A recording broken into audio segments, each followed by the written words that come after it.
Okay, so this is lecture 9 and we are continuing from our last discussion. So last class we discussed about the L2 theory of Fourier transform. Like Fourier transform by itself is defined on L1 function, but when you come across to some L2 function for which the Fourier transform is not defined, by windowing technique what you can do, you can basically generate a sequence of L1 intersection L2 functions which will converge to the L2 function in L2 naught, and then since they are simultaneously L1 and L2, you can always take the Fourier transform, and in the limit you can define the limiting transform to be the Fourier transform of the L2 function.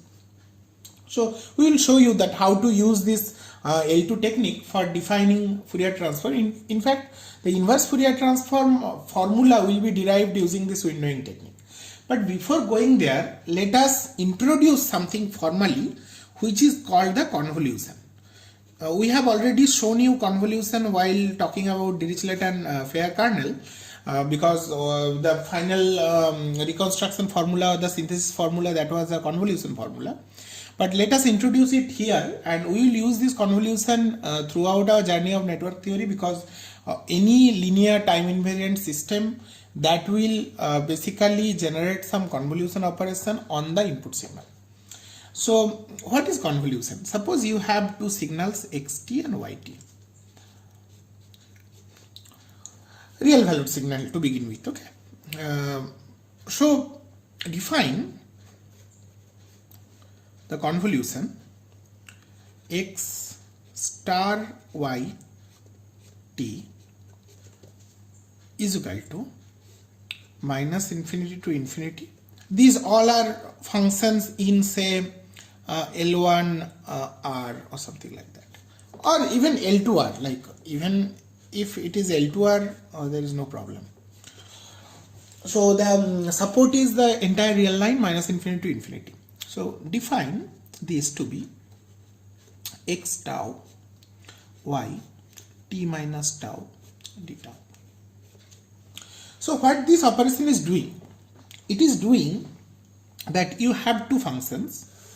So one function, say xt, like this is the t. Another function you are having, say yt, some other function yt. This is also t. So when you are performing the integral, you see that for every value of t, small t, so take any value small t. Okay, so this is the value you are assuming. So for this value, what like computation you are performing, this is not like addition or multiplication, it is doing something else. So here the like parameter is basically t, here the parameter is t, but here in this integral you have a running variable which is tau, which is the second variable. So what it is doing, it is basically saying, and you see that how the integral is performed. So you are performing over tau. So tau is running from minus infinity to infinity. So if tau is running from minus infinity to infinity, when tau is at minus infinity, what value of x you are corresponding to? You are corresponding to x at minus infinity. This side you are talking about, right? When you are looking at the lower limit. When you are looking at the upper limit, what x you are talking about? You are talking about this side of the x, towards infinity. However, if you look at y, when you are talking about tau is equal to minus infinity, which side of y you are talking about? You are talking about plus infinity side. So for x, this is the lower limit and this side the upper limit. For y, for the lower limit, you are talking about this side, and for the upper side you are talking about this side. So essentially, like before performing the integral, you are like reversing the direction of the function yt, and then like there is some pivot t over which you are connecting. So with say 0 of x, you are pivoting it to y of t, and then after rotating you are pivoting, then you are multiplying case wise, like point wise, and then integrating the product signal. So let us take some values. So this is your original xt, which is say 0 here, and this is the original yt, which is say 0 here. Okay, let us take some value t is equal to 4. Okay, and let us compute x convolution y at 4 at that time point. So that will be equal to integral minus infinity to infinity x tau y 4 minus tau d tau. So which two functions will be multiplied? Xt is as it is, xt is as it is, whatever it was. Yeah, it may not be exact because these are absurd diagrams. I have drawn some arbitrary diagram. But this function is this function, whatever I have chosen. For y, it will be first rotated, and then this point will be, this t is equal to 4 point will be identified with 0 here. So this point, this will be corresponding to t is equal to 4. That point will be identified with 0, and this side will come this side, the mirror image, and this side will come this side. So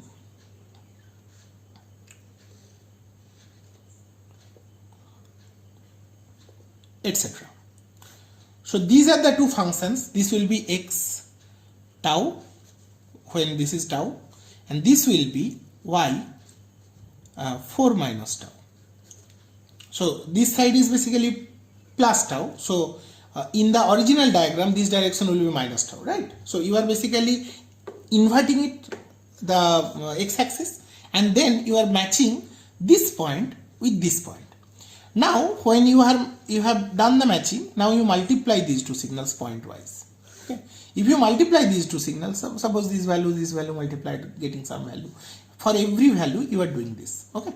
So here it goes negative, this is all positive, so from here it will become negative, it will become very small like that, and then it will become very small because x has become small. So you will get some signals, some kind of signals like this. So this will be the product of these two signals. Now what you are doing, you are integrating this signal from minus infinity to infinity. If you can perform that, what you are getting, you are basically computing the value of x convolution y at 4. So to get the entire signal x convolution y, what you have to compute? You have to compute such integrals for every value of t. So you have to perform this operation uncountably infinite times. So for every value of t is equal to 4, t is equal to 4.001, t is equal to 3.8746, t is equal to 3.1415925, t is equal to like that. So for every value of small t, you have to perform, take x tau, make y small t minus tau, multiply pointwise, integrate. That will give you at that point of t. So the convolution is a complicated process, like at the outset, and this integral basically is talking about some uncountably infinitely many integrals for every value of t. This is, you are generating a function. This integration is generating a real number. For one value of small t, it is just generating a real number or a complex number for a complex signal. But finally you want to generate the convolution function for every value of t. Okay.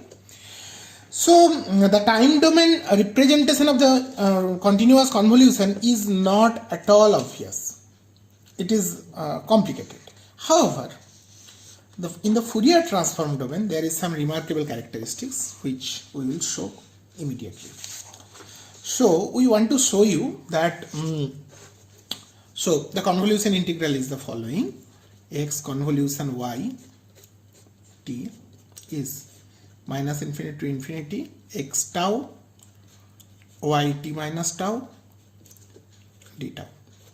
What I want to do, I want to compute the Fourier transform of this.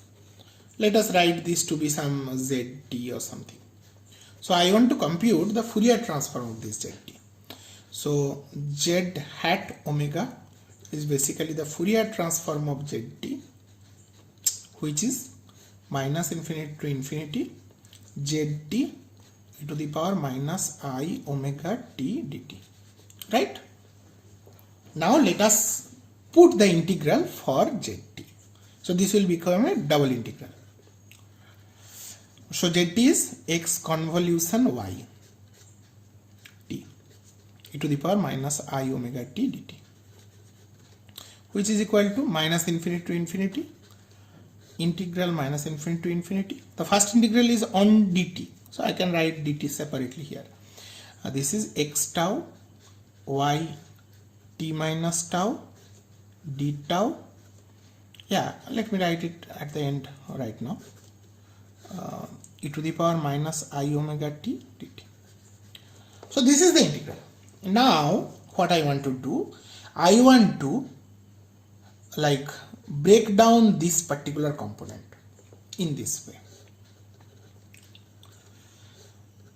Now it is double integral. We will use the Fubini's theorem where we will just translate the integral one over another. So x tau y t minus tau d tau, this we will put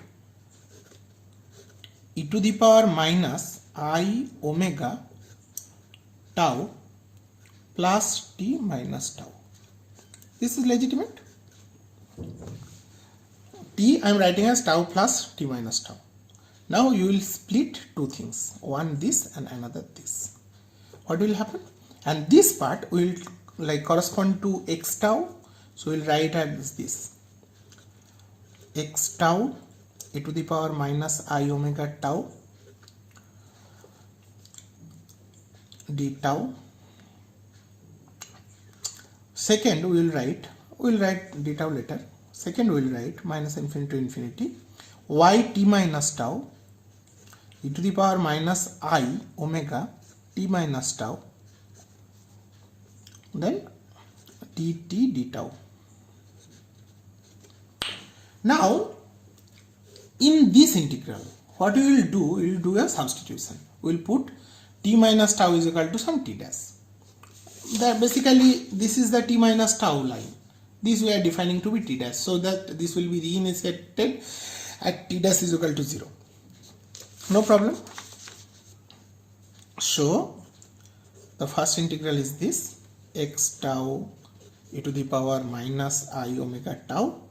The second integral is, so do this substitution, t dash is equal to t minus tau. So when t is equal to minus infinity, t dash will be also minus infinity, right? Minus infinity. When t is equal to plus infinity, t dash will be also plus infinity. So y t minus tau will be t dash e to the power minus omega t minus tau will be t dash, and dt will be dt dash within this integral. So your d tau will be outside. So within this integral tau is fixed, tau is a constant. dt dash. This is inside, outside you have d tau. Now what is this? This is the Fourier integral of y. So you can write y dash y hat omega is equal to integral minus infinity to infinity yt e to the power minus minus I omega t dt. That's y hat omega. That is exactly this integral. So this integral will be equal to minus infinity to infinity x tau e to the power minus I omega tau. This will come down to be y hat omega d tau. Now y hat omega does not depend on tau anymore. It goes out. So if it goes out, you will have y hat omega integral minus infinity to infinity x tau e to the power minus I omega tau d tau. What is this? This is another Fourier integral for x. So you know x hat omega is equal to integral minus infinity to infinity x tau e to the power minus I omega tau d tau. So I am getting x hat omega into y hat omega. So of course in the convolution this operation is difficult, complicated, because for every value of small t you have to take one signal, take the next signal, like rotate it, on the real line, or like just reverse it, then translate it to have the exact pivot, multiply that, then integrate that. That will give you one value. And for every value you have to perform that. This is a cumbersome process. Instead, what we are doing, from xt, you take the Fourier transform to get x hat omega. So that will be a function on omega, some function. Yeah, it is in general complex function. That's fine. Complex function means it is having some amplitude and phase. Yt, you have y hat omega. Again complex function. It is having some amplitude and phase. And we know that when you multiply two complex values, the amplitudes will be multiplied and the phases will be added. So what you are getting? You are immediately getting z dash omega is equal to x, z hat omega is equal to x hat omega, y hat omega. So if you want to compute zt, what you have to do? You have to perform some inverse Fourier transform on that z hat omega. Then you will get it. The convolution will be immediate, which will be equal to x convolution y at t. So we have to perform some kind of inverse process of the Fourier transform, which will be called inverse Fourier transform at the after the entire discussion. So you can understand the remarkable result of effect of Fourier transform on a convolution integral. Okay. Next, we want to talk about some revolutionary idea.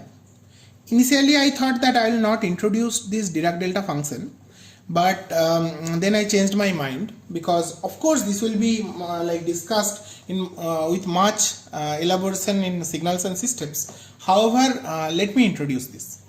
So Dirac delta, it was developed by Paul Dirac, and it's not really a function. However, we use many a times abuse it as a function, and it can perform certain remarkable concepts, some certain remarkable like computations, etc., even for proofs. So what is Dirac delta? Let me give the definition first, and then I will give the proper motivation and from where it is coming, that I will tell you. So Dirac delta is something which is non-zero if t is equal to 0 and 0 when t is not equal to 0. Now it does not have any value when t is equal to 0. Somebody can say infinity, yes, possibly, but then that will not define delta t, that will cannot distinguish delta t with 2 delta t. So I can have another function which is 2 delta t. So 2 delta t is double of delta t, but if I write this to be infinity, that will be same, infinity and 0, because this is 0 always. So this alone is not a good definition of Dirac delta. We need some accompanying formula which will define Dirac delta. The accompanying formula is minus infinity to infinity delta t dt. If you integrate the function, that will give you 1. So that can basically immediately define this as well, because this will be similar. This is non-zero when t is equal to 0, 0 when t is not equal to 0, but minus infinity to infinity 2 delta t dt will be 2. So that is how you are defining it, right? So how does it look like? It looks like this. So if this is the time axis, at 0, it gives you some high value. I don't know what value. So that's why I am writing some arrow over there. Everywhere else it is 0. But the area under the curve is unity. Now you can ask me that what does it mean, area under the curve? This is not a curve, right? That is the problem. That is the problem of the direct definition. So delta t is not understood in the regular functional way. So even if I wrote something like this, this is not the true construction of Dirac delta. The true construction will come that this is just a limiting value of a sequence of functions, and those sequence of functions are basically functions which are like growing like this, say, and growing higher and higher. For example, I can give you one function like this. So let us write some fn t is equal to e to the power minus t square by 2 sigma n square. So called Gaussian kernel, right? So where t is the this variable and sigma is the variance of this distribution. Then with n, make sigma n tends to 0 as n tends to infinity. Then what will happen? That means that as we have to put it 1 by sigma n root 2 pi, that we have to put to make it a legitimate Gaussian kernel, right? So as sigma n tends to 0, as n tends to infinity, what is happening? So here you are seeing that the variance is becoming 0. So the spread of the function is becoming smaller and smaller. As n grows, this curve will come closer to the value 0. 0 is the mean value, t minus 0, right? So the curve comes closer and closer. You can try and plot this function with varying sigma n. You will see that as sigma n goes towards 0, this curve will become like this.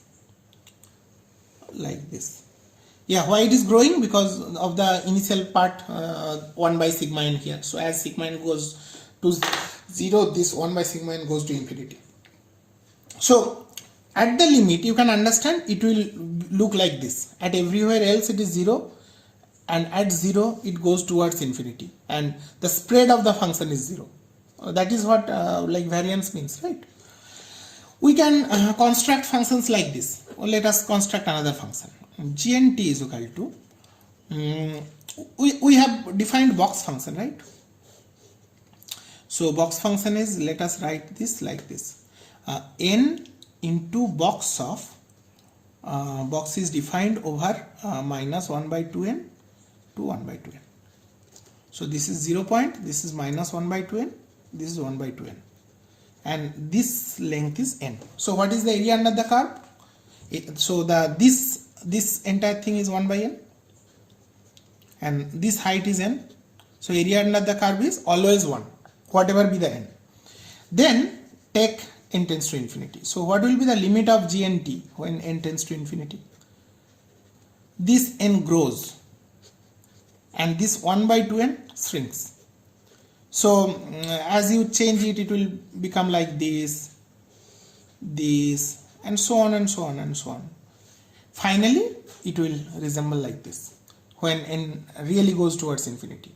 So at that point, at t is equal to 0, n goes to infinity, has gone to infinity, and the width of the entire box is basically minus 1 by 2n and plus 1 by 2n, n tends to infinity, so that is 0. So the width of the box is 0. So this function also goes towards a Dirac delta. Have you seen anything in a few earlier classes? Let us take the example of fair kernel fn t. How does the function looks like? Of course, these functions are defined in the limit minus infinity to infinity. Fair kernel is not defined like that. Fair kernel is defined between minus pi and pi. So I need to extend the definition of fair kernel. So let us define some other function to be some g n t to be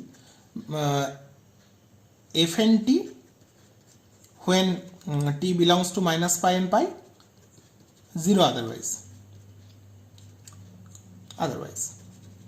Then it is a legitimate function definition over the entire real line, right?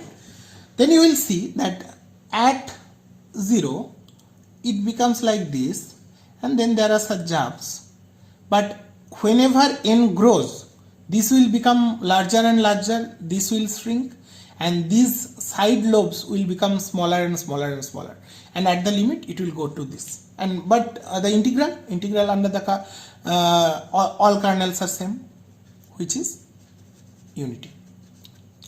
So this is minus pi to pi, which I extended to minus infinity to infinity for gn, actually for gn, which is the extension of fn into the real line. So this is another example which will give you the same Dirac delta, right? Now, what will we do with this? Again, the key is there in the construction of fair kernel. We have seen. So let us assume that we have a function. The function is defined between minus pi and pi, not defined outside. Let us try to understand over there, because you have already seen what fair kernel can do. Actually, the circular convolution makes more sense. So we are defining it over the unit circle or that interval, and you have seen that the unit circle is basically wrapping this interval 0 to t around the unit circle. So it is the same thing. This point is basically rotated in a circular way to this point. These two are identified to be the same. So if you think from that unit circle point of view, so you have the function defined, your tau is basically the running variable from here to here. So you have this t minus tau, and your function x is also defined over that tau, right? So you have the function defined over the unit circle, you have the fair kernel defined over the unit circle. You have seen how the fair kernel look like on unit circle. That simulation you have done, right? So if this is the unit circle, the fair kernel look like that. Somewhere it is high, and then there is some undulation, and then the oscillations are much smaller when you are going out. Now this is for f tau. Now when you are putting ft minus tau, basically when you are fixing t, you are basically rotating the kernel on that unit circle.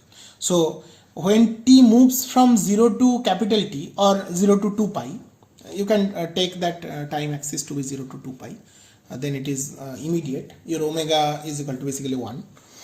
Then when t is moving from 0 to 2 pi, you are basically fixing this this peak around the circle.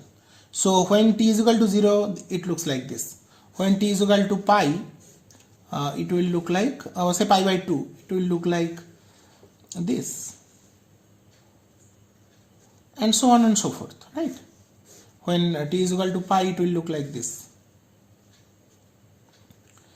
Now what this is doing, you are basically, I am trying to emulate the convolution definition which we discussed at the beginning. So you are fixing time, you are basically shifting the profile of y. You are first rotating around the axis and then shifting the profile of y based on the value of t. So here also, based on the value of t between 0 and 2 pi, you are basically shifting the profile of the kernel. In this case, rotate this inversion over the axis is not important, because the kernel is symmetric. So f of t is equal to f of minus t. So that thing is not that critical here. However, what is important is that your function is also defined on that unit circle. This is the unit circle, your function is defined here. Function is defined here over the unit circle. This can be, I have drawn like a real function, but it can be in general a complex function as well. So what this guy is doing? This guy is doing, so if I write the form, what did I write? Fn t minus tau, and you are convolving this with xt. If you convolve this with xt, what did you get? You got sigma n, capital N, say sigma n xt, and I know this is fn t, so which is essentially equal to integral x tau fn t minus tau d tau. This is the integral you are performing, right, between 0 and 2 pi. So what I want to achieve? I want to achieve that as n grows towards infinity, what I want to achieve? I want to make that this sigma n xt to be close to, like uniformly close to xt, isn't it? So at n tends to infinity, this integral, which is basically the convolution of xt with the fair kernel, will become xt. That is what my target is. I want to approximate. This is the signal by which you are approximating xt.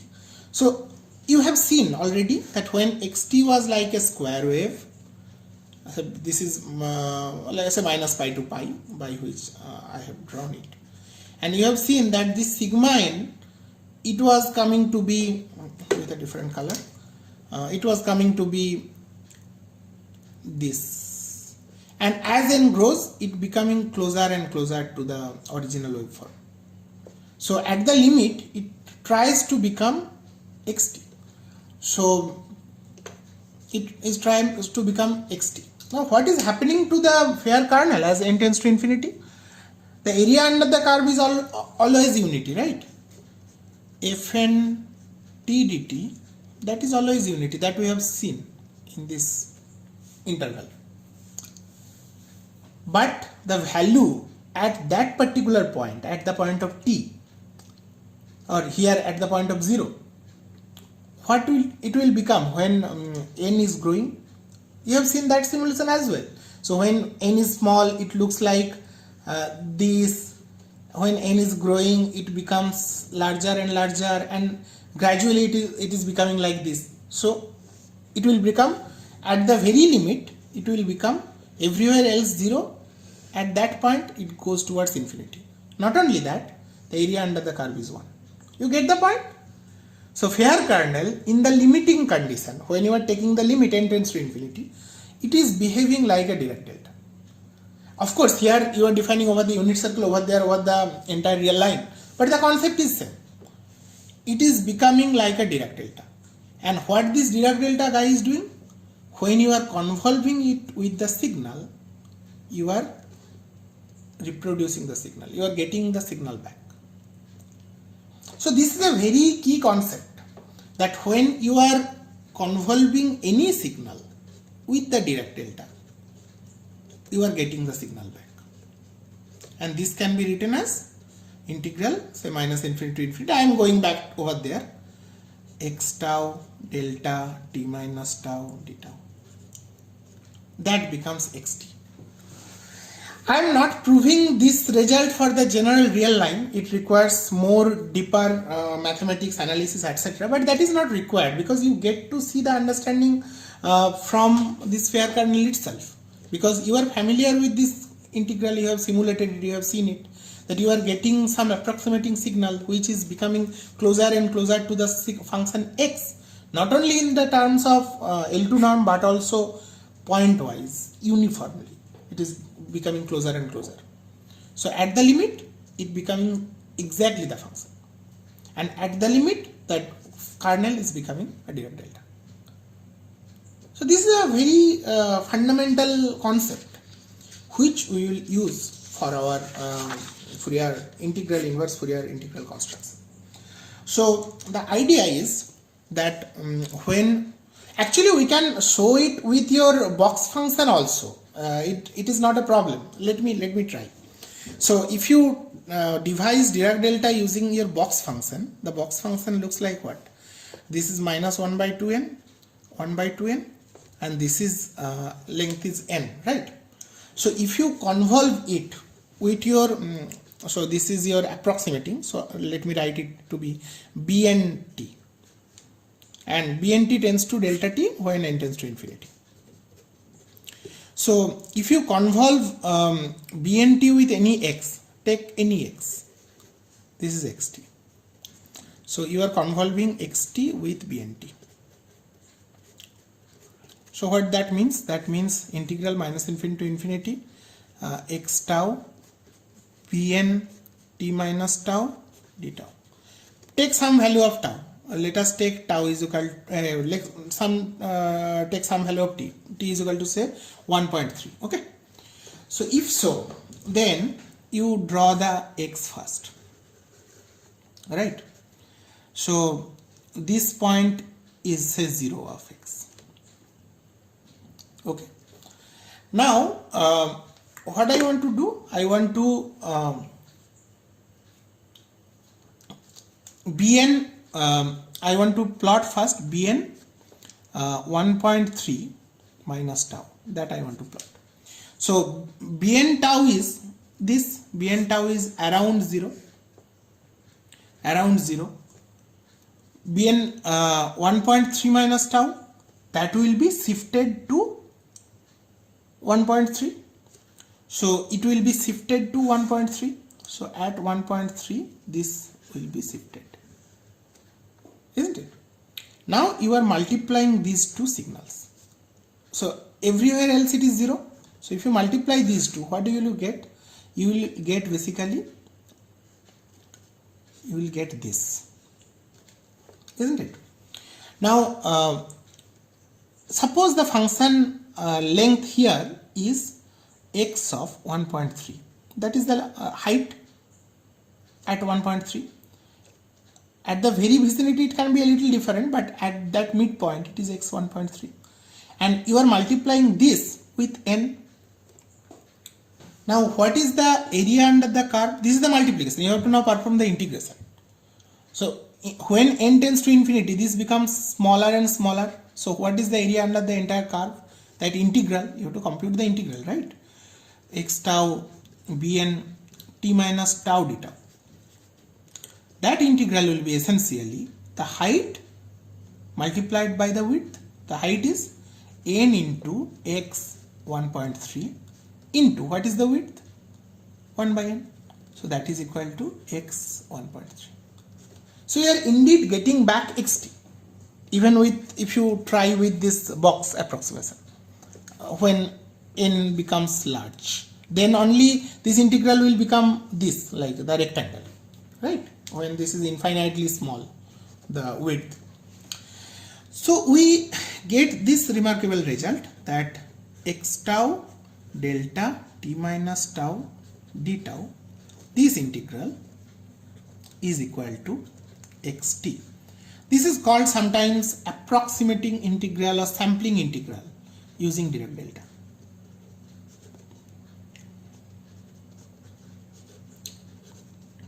It's like you have the function, you are sampling it, you are taking some value.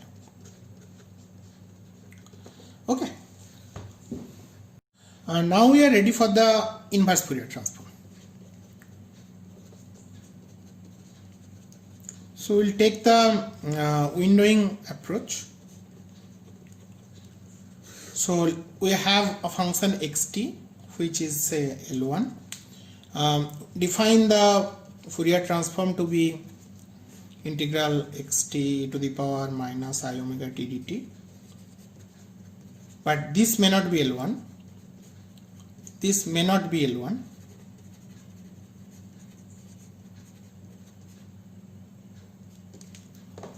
So what we will do, we will basically define xn hat omega to be x hat omega into multiplying with a box function between minus n pi and n pi. So which is basically defining to be x hat omega when omega belongs to this minus n pi and n pi, and 0 otherwise. If so, then clearly you can see that xn hat omega minus xn hat minus x hat, the L2 norm, it goes to 0 as n tends to infinity, isn't it? So Fourier transform, Fourier integral can be defined over these values. So we can get a definition. So we define xnt to be some constant. I don't know the value of the constant. Later on we will see. Integral minus infinity to infinity xn hat omega e to the power plus I omega t dt d omega. This is how I define the synthesis equation. So from the spectral components, from the spectral function xn hat omega, which is definitely L1, you are like forcing it to be L1, right? So this integral exists. That I am defining to be xnt. There is some arbitrary constant. We will see later on that what value it should take. Right now I don't know. So what this windowing will do, basically windowing will restrict x and omega within this interval between minus n pi and n pi, and outside that the value is 0. So this entire integral, outside that range minus n pi to n pi, everything is 0. So this integral will become a minus n pi to n pi. Now within that range it is basically x hat omega e to the power plus I omega t d omega, isn't it? Now what is x hat omega? X hat omega is the Fourier transform. So I get minus n pi to n pi, and this integral is minus infinity to infinity x tau e to the power minus I omega tau d tau e to the power plus I omega t d omega. Right? Now again apply the Fubini's theorem. If they are L1 function, Fubini can be applied. So Fubini's theorem says, this is by Fubini. You have seen Fubini's theorem in calculus, right? What I do, I switch the integrals. So this will become x tau integral minus n pi to n pi. Minus n pi to n pi integral is over d omega, right? So this will be e to the power plus I omega t minus tau d omega. This will be inside and this will be d tau. Fine? Makes sense? Then that is equal to a integral minus infinity to infinity x tau. This is equal to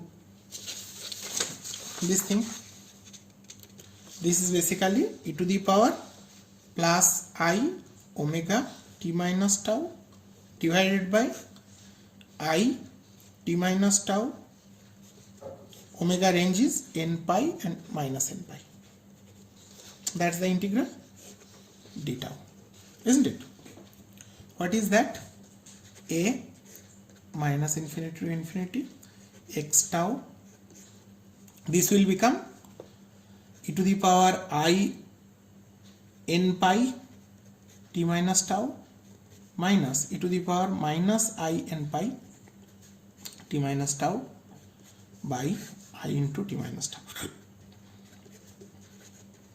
This is 2I sine x tau 2I sine n pi t minus tau divided by I t minus tau d tau. So this is a sine C form, but at the denominator we need to have n pi as well. So if I multiply n pi here, I have to put n pi over there as well. So this 2 goes out. So 2 pi into a into n integral, this is minus infinity to infinity x tau.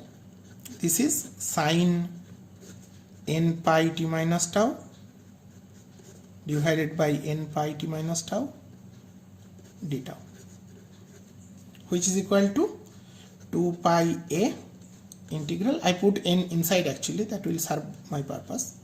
X tau. This will become n sine c, the cardinal sign, n into t minus tau d tau. So you are this is the convolution. This is the convolution between whom? Between x tau xt convolving with n sine c nt. That is the convolution. Now we need to look at this n sine c function. What does that mean? That will give us the clue about, because I want to get back xt, that is my target, right? So what is n sine ct? If you plot, so if you plot sine c, what is sine c function? Sine c x. Sine c x is basically sine pi x divided by pi x. So if you plot that, you will get that if this is x, so for x is equal to 0, 1, 2, 3, minus 1, minus 2, minus 3, etc. At this value, it will have the limit unity, limit of 1. At 1 and minus 1, it will have 0, and all integer value it will have 0, and with like decreasing amplitudes of the curve. This is a symmetric curve, so both sides are same. This is the sine c. So what I am doing, I am multiplying, I am making it like this: sine c of nt, and so sine c of nt is basically you are putting a scaling factor. Scaling factor means instead of 1, this will become 1 by n. So whenever you are putting n over there, it will become 1 by n, 2 by n, 3 by n, like that. Minus 1 by n, minus 2 by n, minus 3 by n, like that. So it will be similar kind of curve. Like that. Now you are multiplying that with n. So you are basically multiplying it with n. So this amplitude will become n. So this is the curve of n sine c nt. Now force n tends to infinity. What will happen? You will see that this will grow, this amplitude will grow larger and larger and larger. And what will happen to these points? They will come closer and closer and closer. You can see what is happening. So even if there is some oscillation, that oscillation will be very close to the point and soon it will die down. And what will be the limit? That limit will be the proverbial Dirac delta. That's the limit. Okay, before going there, we need to show you that indeed the integral area under the curve of sine c function is unity. Without that, we should not be saying all this. So immediately we see that this n sine c nt, as it is going towards Dirac delta, but obviously this Dirac delta approach is a little different from the Gaussian or the box function Dirac delta. Actually this Dirac delta is similar to Dirichlet kernel. So this sine c is having the similar kind of problem as the Dirichlet kernel. Dirichlet kernel is also a ratio of 2 sine c's, right? That means the sine c oscillates in the positive and negative side. So as n grows, it becomes higher and higher, and you have oscillations like this, which becomes very close to the point 0. So but the area under the curve is unity, so that is true. And then like except this point 0, everything becomes arbitrarily small, which is close to 0, and at this point at 0 it grows towards infinity. So in that sense, in a weak sense, we call this to be Dirac delta. There are some really formal rigorous proofs which I am skipping. Not only that, I am skipping the area under the sine c curve right now, because when we talk about Laplace transform, we will come back at this point. So what do you get? You will get xt convolution delta t, and this xt convolution delta t is essentially xt. So that will give immediately the value of the constant a. So it will be equal to xt if a is equal to 1 by 2 pi. So you see from where the so-called factor of 1 by 2 pi is coming. So then I can write the inverse Fourier transform to be defined to be 1 by 2 pi integral minus infinity to infinity x hat omega e to the power plus I omega t d omega. This will be like the so-called synthesis formula. So from the spectrum, you are generating the synthesis formula, which is same as xt in a particular sense. So those sense I am not going into much detail, but one thing you can clearly understand that this equation is similar to the Fourier series equation, right? Fourier series is basically like linear combination of the complex exponential c to the power I n omega 0 t and multiplied by some constant which was which are basically the spectral values at those integer points which are computed by the inner product integral. So here this is computed by the Fourier transform integral.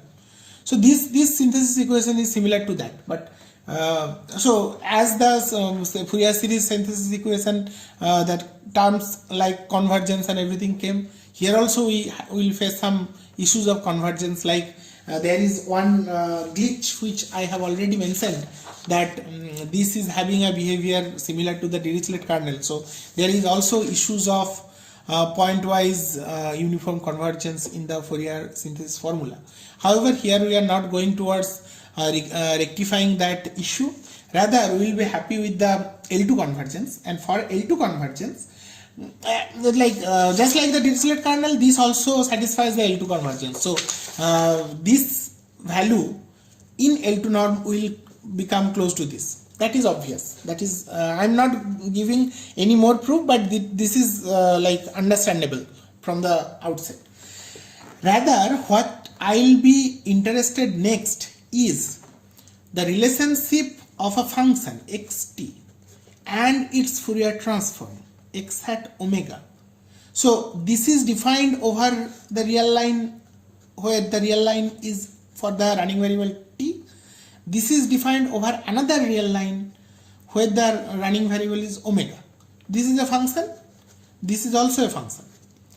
Now we will show you that if this is in L2, this will be also in L2. Not only that, there will be something which will be preserved when you perform the Fourier transform, and that preservation will be done on the geometry of this function, of this space.